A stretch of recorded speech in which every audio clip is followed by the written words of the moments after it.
Nag-iisip kung if I'm okay, no? Si Bukay, ewan ko kung anong status niya. Hopefully magkita kami one of these days, no? So we decided na mag-ano muna, separate, mahirap magkasama. Baka mamaya ratrating kami. Ina-assume namin na may order na pagka natsambahan kami, timbugin kami. Yun yung ano namin, yun yung estimate namin of the situation. Kasi lumalabas, kami lang ang tatayo eh. Po talaga yung buhay ito. Lalabas, walang gustong tumayo eh. Na matapang eh, no? Yun yung ano. So, we have to be careful. Alam niyo naman ako, Ranger, Intel Train, US Ranger, operator. Kaya one step na ingat. Umakyat yung level ng threat sa buhay, no? So ingat-ingat lang. So yung nabibisit na rin namin yung mga kasama, mga FGF. Thank you sa support nyo, ha. Thank you sa mga kaibigan. Thank you sa mga naglabas ng manifesto, no? Love you all. Thank you. Buhay pa ako, buhay, oh. I decided to maintain silence para lumabas sa lungga yung mga kaaway. Kasi na-observe namin, maraming pinapasok sa amin sa grupo, sa FGF, itong administration, maraming nakipag-meet, maraming kumakabit. Tapos yun yung with the intent na i-monitor yung kilos namin, yung galaw namin, i-monitor yung aming mga intensyon. So, nagwi-weed out kami ng mga hindi ka nais-nais, no? So, ano lang, at least nalaman namin. Tsaka dumami yung troll. Tsaka vlogger na bumibira sa akin. Okay lang yon kasi screenshot ng screenshot yung mga kasama, no? Screenshot ng screenshot. Pag umikot ang mundo, yari kayo. Yari talaga kayo. Good luck sa inyo. Kaso abutin ninyo. Kaso. Pagka nagkaroon ng People's Court, People's Congress, at People's People's Court, People's Congress. Tatlo yun eh. Tulog pa ako So, ang ano doon, akala ninyo, panalo kayo. Hindi. Nagse-self-destruct kayo. Administration, nagse-self-destruct kayo. BBM. Kasi, yung ginamit nyo pa si Torre, nabastos tuloy yung pagiging general ng tao, ginagamit nyo si Torre. Torre, wala ka sa hulog eh, no? Salita-salita ka pa. Ang suggestion ko sa'yo, huwag ka na magsalita. Huwag ka na magpa-interview. Hindi mo alam yung sinasabi mo eh. No? Kung magpa-file kayo ng kaso, file kayo ng kaso, inciting to sedition, sana dinagdagan nyo, inciting nyo, rebellion, mga ganun, kompletuhin nyo, tapon nyo lahat ng kaso sa akin, haharapin ko. No? Yun na nga nag-offer sa akin na lawyer, pati lawyer's fees, sasagutin. Merong legal team na i-arrange, tapos nun, pati pera, tinanggihan ko lahat. Hindi ako yung tipo na I will cower in fear. Mga loko-loko kayo, mga administration, ano? Ay, nako. Ang hina ng utak ninyo talaga, no? Yung mga nag-a-advise sa kay BBM o kaya kay Tamba, ano kayo eh, ang hina ng utak ninyo eh. Ay, meron pa kayong pa-connect sa akin na mag-suggest kay asylum. Gagamitin nyo pa yung mga tao na inosente na magsasuggest na itakas ako, punta akong Malaysia. Maggago kayo, manggunggong. Hindi ako kagaya ng Bantag at ni Tebes o ni Pastor Kibuloy. Haharapin ko kayo. Kala ninyo. Harapin ko kayo. Ang hudyat ko, pagka lumabas yung warrant of arrest, bababa ako, papakita ko. Magpapunta ako sa kalsada. At sige, hulihin nyo ako. No? Okay lang sa akin, kahit patayin nyo ako, okay lang sa akin. Tapos na yung buhay ko anyway. Matagal na akong patay. Manood kayo ng vlog ko kasi. Like, share, subscribe.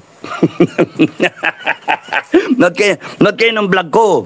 Kasi, ano yan eh, nandun yung buong buhay ko. Kaya sana, kung nag-research kayo, manood kayo ng vlog, utusan yung mga bayaran na vlogger ninyo at mga troll, naknan tokwa kayo. Hindi wala kayong karespeto sa tao, no? Ganyan yung nature ninyo. Ayan, nakikita ng tao. Nagsisimpatize yung tao sa akin. Yun eh. That's why it is more beneficial na tahimik ako para makita mismo ng taong bayan yung kawalangyaan ninyong lahat. O yan, di nakikita. O ngayon, self-destruct kayo. Lalo kayong madadali, sabi sa inyo, madadali kayo. Hanggang January na lang kayo. Yun yung tingin ko, yun yung basa ko. Hinihintay lang namin si Trump eh. Oy, Trump! Happy outtaking ha? Bukas ka na pala, no? Ano ba yan, 20? Bukas na.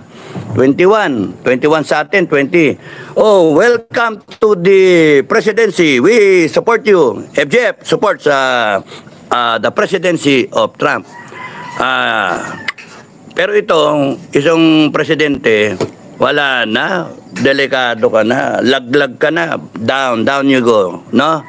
Mr. President, down you go. You will go down in history as the worst president ever. Ayan na naman. Si Biden. Si Biden. Wala ako sinabing bangag eh. Pagka bangag, ikaw. No? Ito, anong tawag dyan? May demensya. Yung mga sobrang senior, ayun. Malapit na pumunta ganun eh, pero at least okay pa ako. Si Trump is welcomed by the international community. Now, as soon as Trump sits down as president, tapos yung gera sa Ukraine niya. In fact, luto na nga. Wala na si Zelensky. So, ano na si Zelensky. Okay na si Putin. So, magkabatiin dalawa. So, tigil yon. Yung Israel, ongoing yan.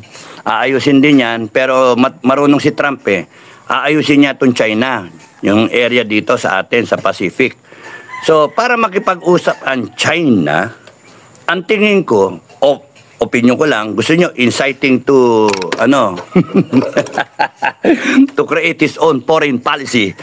Ang tingin ko dyan, si Trump, pagka kinausap si presidency, hindi basta-basta makikipag-usap tong si presidency ng China. So, kinakailangan may idangle si Trump na parang come on, hello, pare, usap tayo pare. Presidency, usap tayo. So, ang basa namin, ang idadanggil dyan ni Trump, sige, tanggalin na si Bongbong.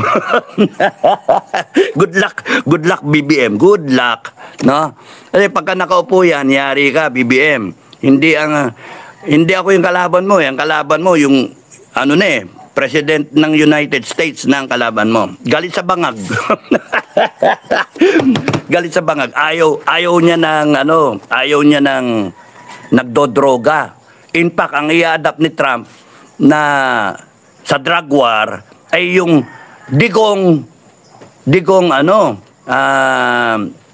tawag doon, model. Digong model. Duterte model ng drug war. Gustong-gusto ni Trump gayahin yung digong model ng drug war ng Pilipinas. Ano meron doon sa digong model? Kami na bakal, no? Kami na bakal. Talagang matakot ka. Kung nagdodroga ka, iluluwa mo na lahat. No? Kaya nga, delikado ka, BBM. Sabi sa'yo, mag-hair follicle ka eh. Wala ka na. Tapos kayo, yung mga kasama mo. Kaya nga, Armed Forces and PNP, the first order of the day, pagka umikot ang gulong, pagka umikot ang gulong at napuno na ang taong bayan and they to take command of the Armed Forces of the Philippines and the Philippine National Police. Kayong mga nandyan, magtimbang-timbang na kayo, galit na ang taong bayan, hindi ako yung galit. Galit na yung taong bayan. Kung wala kayong pakiramdam, sorry sa inyo, good luck. Now, ang taong bayan, they will recall the armed forces, I believe, no? They will recall the armed forces, take command of the armed forces, at yung mga ayaw mag-command, you will be retired. Under investigation, pending investigation, and forfeiture of your pay and your benefits, yung pension nyo, mawala. Yun yung basa ko sa mga kababayan natin. Spokesperson ako no? Yun yung dating, yun yung nilalango yung kape ko. Yun yung dating. So, delikado kayo. That's why, enough, AFP-PNP, enough of the doing nothing model, no? Enough. You have sworn to protect, to uphold the Constitution. You have sworn to protect, serve and protect the Filipino people. Maliwanag sa ating saligang batas. Had you stated that you are for the Filipino people, and if you have acted in behalf of the Filipino people, hindi mawawala yung ginto. Hindi mananakawan yung PCSO, because this dates back to December. Remember, in December, nag-withdrawal of support ako? 20 mil lang yung pumirma. So, walang kumilos Walang kumikilos. So, hindi